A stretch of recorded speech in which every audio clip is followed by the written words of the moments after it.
Yeah,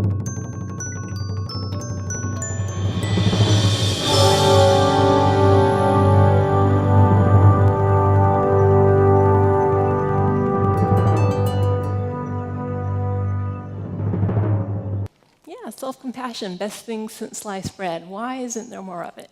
Right? It seems like a good idea, at least I thought so. Why isn't it more prevalent? I'll talk about in Western culture, although it's not just Western culture who suffers. This is a big one, confusion with self-pity. And it is annoying to be around people who are lost in self-pity, isn't it? We give the gesture of self-pity. It's also really dramatic, overly dramatic, right? So why isn't self-compassion self-pity? Well, first of all, this common humanity element is absolutely key. I mean, if it was just self-kindness, you might say, what's the difference? Self-compassion isn't poor me. Self-compassion is, it's hard for all of us. The human experience is hard for me, for you. This is the way life is. It's not egocentric, quite the opposite. It's a much more connected way of relating to yourself. And also, this is why the mindfulness is so important. When we're mindful of our suffering, we see it as it is. We don't ignore it, but we also don't over-exaggerate it. This is a big one that comes up. And part of this is the problem with language. People say, but don't we need self-criticism? Don't we need some constructive, healthy criticism? Yeah, absolutely. I'm not talking about healthy, constructive, kind, supportive, encouraging criticism. I'm talking about harsh, nasty, belittling, you're worthless, you're no good type of criticism, And that language sounds extreme, but it's really not. If you actually write down, especially on a bad day, some of the things you say to yourself, it can be really shocking how nasty it is. Right? So that's a type of criticism I'm talking about that you might say negative global self-evaluations. I am bad. I am no good. Okay? So what self-compassion does is it doesn't evaluate and judge the worth of yourself as a person, but it does see wisely. It discriminates. Self-indulgence, right? A lot of people think, well, if I'm compassionate to myself, I'm just going to skip work and just eat tubs of ice cream all day, and I'm just going to self-compassion doesn't mean you're going to do whatever you want. You aren't going to give pleasure for yourself only, because in the long run that harms you. Okay? So think of a very compassionate mother. Is she going to, for a child that she absolutely loves and has compassion for, is she going to say, yeah, don't go to school today, just blow it off, yeah, eat whatever you want, tubs of ice cream, that's fine? Of course not. A compassionate mother says, go to bed on time, eat your vegetables, do your homework, right? Because that's what compassion wants, health and well-being for ourselves. Compassion means we don't want to suffer, which means if we give ourselves pleasure in the short term feels good but harms us in the long run, then it's a problem. This is also a big one. Confusion with making excuses. I'm only human, right? Just blowing things off, okay? And again, you could blow things off and say it's self-compassion, but is it really? Because if you really have self-compassion, remember, you are more able to see yourself clearly. It is safer to see yourself clearly, and therefore it's a lot easier for you to take responsibility, because it's okay to have messed up, to have made a mistake. So research shows you're more likely to take responsibility for mistakes because, again, it's not so psychologically damning to do so. And a lot of people are afraid of compassion, well, for various reasons, but one of them is they really think they need their self-criticism to motivate themselves and keep themselves in line. It's a really entrenched belief, and I think our culture kind of supports that idea. We need to be hard on ourselves. We need to crack the whip. Think of all the, the images we have for motivating ourselves. Often they're very harsh. Okay. First of all, I have to say, if anyone does take this approach, I'd just like to ask the question, how's it working for you? So there's that level, right? Does self-criticism really help or not? Again, when we go to the research, the answer is pretty much it doesn't really help very much. It kind of helps, but in a way that's not that effective.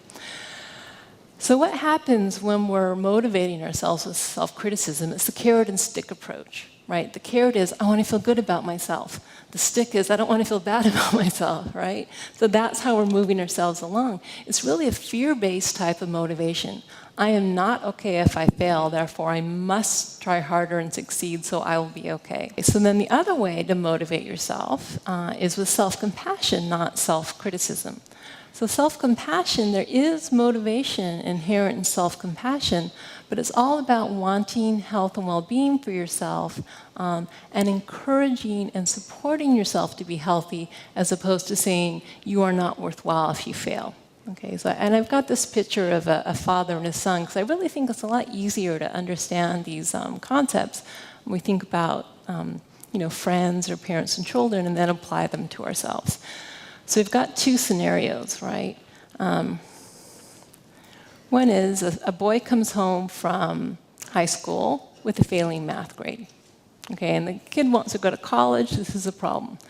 So the old way, actually, back when they used to have the saying, spare the rod, spoil the child, would be to harshly punish the kid, or even if it's not done with corporal punishment, a father could say, you loser, I'm disgusted with you. I'm ashamed. You are just, you really blew it. What a screw up. It kind of cringes, doesn't it? And sadly, I'm sure some of us in this room had that experience growing up. Okay, what's that going to do? Is that really going to motivate the kid? And it may make the kid, behave. But what happens when you criticize like that, when we self-criticize especially, is first of all, we almost inevitably get depressed. Very painful. Depression is not exactly the most conducive mood to motivation. That's one of the things about depression is you don't feel motivated, right? The other thing it does is it makes us lose faith in ourselves.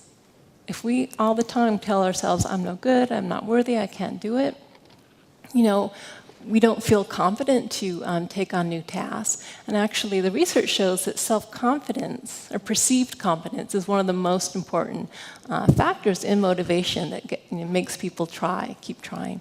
And then the third thing that happens when you constantly criticize yourself is you become afraid of failure. I'm not even going to try because the consequences, if I fail, are too devastating. Better just not even to go there. Okay. But imagine this scenario instead, which hopefully happens much more often. The son comes home with a failing math grade, and the father says, whoa, you must be really disappointed, Hey, listen, it's okay, it happens to everyone. People do fail, I still love you, you aren't bad for failing, I accept you anyway. But it is a problem. I know you want to go to college, you got to get your math grades up so you can get into a place like UC Berkeley, right? So what can I do to help you? How can I support you? Do I need to help you with your homework? Do I need to get in a tutor? Let's figure out what's going on, but I believe in you and I know you can do it and I'm here to nurture and support you along the way. Now that's actually be much more effective in the long run for having that child learn the skills he needs to learn to go on. And yet we don't really do that with ourselves very much. For some reason, we believe that the harsh self-flagellation approach is more effective than being kind, supportive, encouraging, nurturing. Okay. So not only would I argue, but we'll talk about in a moment, there's research to show that that's really not the case. Self-compassion is a very effective motivator. There's another thing I'd like to talk about with this idea of motivating ourselves with self-criticism that I think is worth paying attention to. One of the reasons we're so attached to our self-criticism, even though it's painful, is because it gives us the illusion of control. You shouldn't have failed. Oh, that means theoretically it's possible that I would never fail. It's just because I did something wrong. You shouldn't have made a mistake. You shouldn't have been this. You shouldn't have been that. We love the illusion that it's theoretically possible to be perfect, to never have things go wrong. To do everything we want to do. Just a show of hands, how many of you, if you could snap your fingers and get rid of your absolute worst trait that you don't like about yourself, would do it? Why wouldn't you? If we had so much control, why are we still doing it? Because we don't have that much control. We have a little wiggle room, but not much. Our genes, our early history, our culture, our stress level. There's so many reasons why it's hard to be exactly who we want to be, right?